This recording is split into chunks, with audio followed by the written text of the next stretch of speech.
দেশব্যাপী ডিএনসির অপারেশনাল কার্যক্রম আরও জোরদার করা হয়েছে। সম্প্রতি গোয়েন্দা নজরদারি চালিয়ে আইটি ব্যবসার আড়ালে লুকিয়ে থাকা সীসা কারবারি চক্রের মূল হোতা সহ দুজনকে গ্রেফতার করেছে মাদকদ্রব্য নিয়ন্ত্রণ অধিদপ্তর।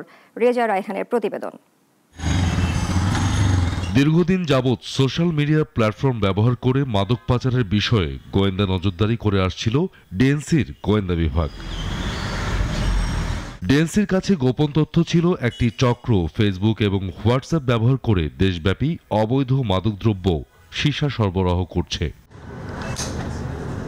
গোপন তথ্যের ভিত্তিতে গত 16 নভেম্বর মাদকদ্রব্য নিয়ন্ত্রণ অধিদপ্তরের ঢাকা বিভাগীয় গোয়েন্দা শাখার একটি বিশেষ টিম অভিযান পরিচালনা করে। গত পরশুদিন 18 কেজি সীসা সহ 2 জন আসামিকে গ্রেফতার করা হয়েছে। এরা অনলাইন ভিত্তিক একটি গ্রুপ ফর্ম করে একটা পেজ ওপেন করে তারা সেই সীসা ব্যবসা করছিল এবং সেইখানে আমরা দীর্ঘদিন ধরে ট্র্যাক করে একটা স্টিং অপারেশনের মতো তাদের সঙ্গে আমরা ডিল করে তাদেরকে ধরতে সক্ষম হয়েছি।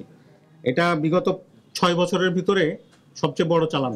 এটির পিছনে একাধিক ব্যক্তি কাজ করে। এই চক্রের মূল নিয়ন্ত্রক হলো জনৈক জনাব আব্দুল আলিম ওয়াসিফ। অধিদপ্তর বলছে, রাজধানীর বিভিন্ন সীসাবারে কঠোর নজরদারি ও অভিযান চালানোর ফলে চক্রগুলো এখন নতুন কৌশলে online order, social media page ও গোপন ডেলিভারি নেটওয়ার্ক ব্যবহার করে সীসা সরবরাহ করছে।